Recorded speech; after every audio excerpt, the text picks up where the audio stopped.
Welcome back to TheCodeSearcher. I'm Jonathan, and we're going to take a look and analyze something, folks. Some of you sent me this video questioning between Senator Graham and Justice Kavanaugh. And in this particular place, Justice Kavanaugh is asked about where he was on 9/11, and then Graham goes into asking him about the difference between civil courts and military tribunals. Okay, now this is going to go back to what we talked about earlier about Mark Taylor and how he has prophesied that there's going to be military tribunals coming for the wicked. And I want to explain to you how preposterous this is. Because I don't think Mark Taylor understands exactly what a military tribunal is. But he has prophesied that there are going to be military tribunals for the wicked that make Nuremberg look like a cakewalk. I am interested into seeing that happening. I want to explain to you with evidence, folks. I'm not just pulling this out of the air, of what a military tribunal is. Okay? First, let's go to where Graham is actually asking Kavanaugh about this. Initially, I was in my then office. He's talking about where he was on 9/11. First, as I recall, the first building was I was in the counsel's office on the second floor of the West Wing for the next few minutes. Then we were all told to go down to the bottom of the West Wing. And then we were all evacuated, and I think the thought was Flight 93 might have been heading for the White House. It might have been heading here, and Secret Service. We were being hustled out, and then kind of panicked, started screaming at us, sprint, run, and we sprinted out. My wife was a few steps ahead of me. She was President Bush's personal aide at the time. And we sprinted out. She was wearing a black and white check shirt, I remember. And we sprinted out the front gate, kind of into Lafayette Park, and no iPhones or anything like that. Blackberries at that point in time, we didn't have that, and our cell phones didn't work, so we were all just kind of out there. And then I remember somehow ending up seeing on TV down more on Connecticut Avenue, there were TVs out. Mayflower Hotel. I remember I was with Sarah Taylor, who worked at the White House, and we were watching as standing with her when the buildings fell. So when somebody says post 9/11, Listen, that we've been at war, and it's called the war on terrorism, do you generally agree with that concept?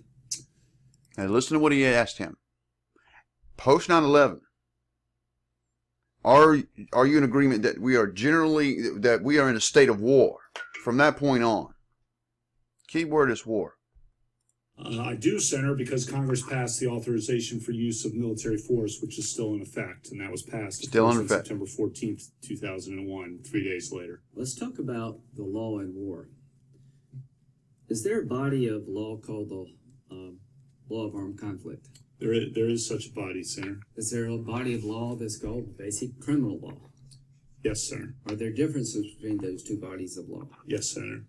From an American citizen's point of view, do your constitutional rights follow you? If you're in Paris, does the Fourth Amendment protect you as an American from your own government? All right, let's just be clear of what's going on here. He's asked the justice to clarify whether there's a distinct difference between military justice and civilian courts. Okay? From your own government, yes. Okay. So, if you're in Afghanistan, do your constitutional rights protect you against your own government? If you're He's talking about your Fourth Amendment rights. And in this case, you're an American citizen in another country, right? So we're talking about combat in a wartime situation. Listen. American in Afghanistan, you have constitutional rights as against the U.S. government. Is there a long-standing... That's wrong settled law. Isn't there also a long settled law that it goes back to Eisenstrater case? I can't remember the name of it. Yeah, Johnson versus Eisentrager. Right. That American citizens who collaborate with the enemy have considered enemy combatants. They can be. Can be. They can be. They're sometimes criminally prosecuted, sometimes treated in the military. Well, let's talk about can be. I think under Supreme Court precedent. Right. There's a Supreme Court decision that said that American citizens who collaborated with Nazi saboteurs were tried by the military. Is that correct? That is correct. I think a couple of them were executed. Yeah. So if anybody doubts, there's a long-standing history in this country that your constitutional rights follow you wherever you go, but you don't have a constitutional right to turn on your own government, collaborate with the enemy of the nation. And he's right. This goes way back. We can go way back to even George Washington, right? Or even during the Civil War time. Civil War, we had military tribunals. We had rebels.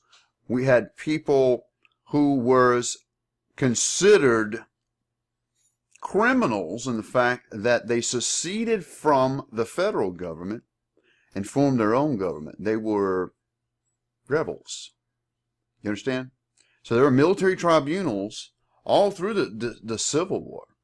We're going to get to that. But what he's talking about is an American citizen over in Afghanistan. Is that person protected under the Fourth Amendment? And we've had a few American people who might have been, of Arab descent or whatever, a Muslim, and decided to go and fight in these theaters. And the question is, are they protected under the Fourth Amendment, or should they be tried by military tribunals? This has nothing to do with 50,000 indictments of civilians that is going to be tried under military tribunals, and to make The Hague look like a cakewalk.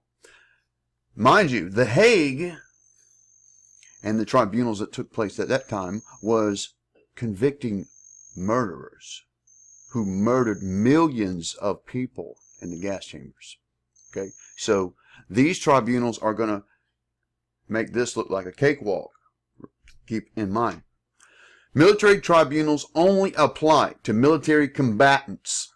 If you're a civilian and you participate in terrorist acts, you can be declared a military combatant. And guess what? You can be tried under both civilian and military justice. And here's the catch.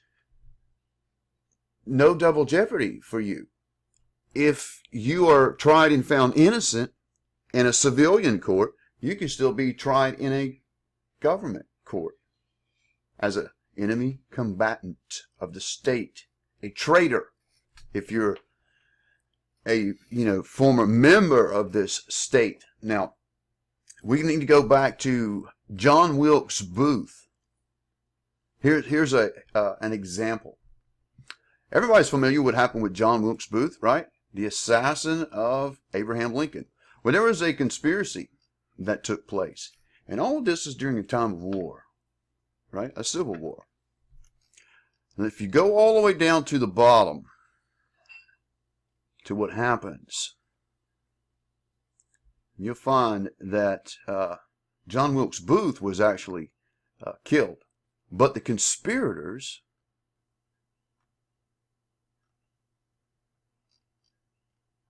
had to face a military tribunal.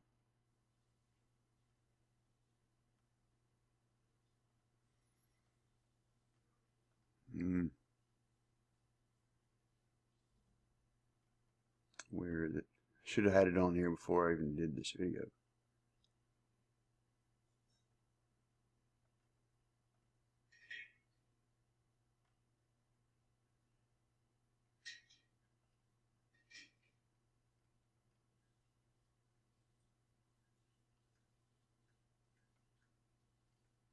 All right.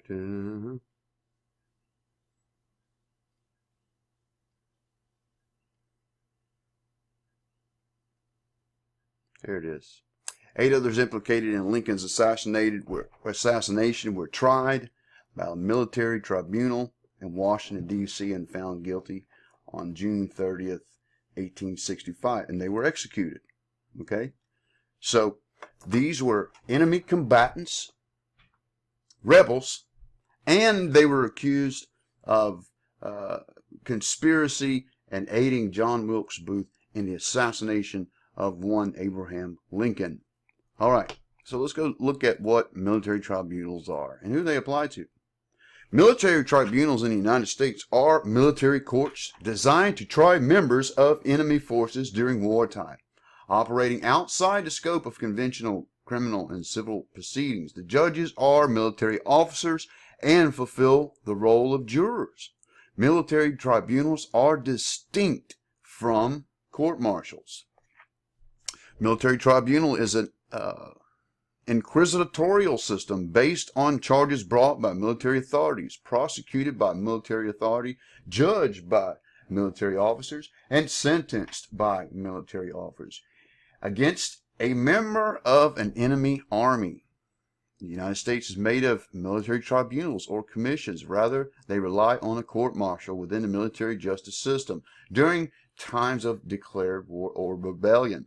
Most recently, as discussed below, the administration of George W. Bush sought to use military tribunals to try unlawful enemy combatants. And if you recall, we were holding a lot of these people out of our country because there's a fine line here. They could not be brought to the mainland here, there, because then they will have rights under the Constitution. So as enemy combatants, they were held off the mainland in Guantanamo Bay. Even, tried down there. Military tribunal or commission is most usually used to refer to a court that asserts jurisdiction over persons who are members of an enemy army, are held in military custody, and are accused of a violation of laws of war. In contrast, court-martials generally take jurisdiction over only members of their own military.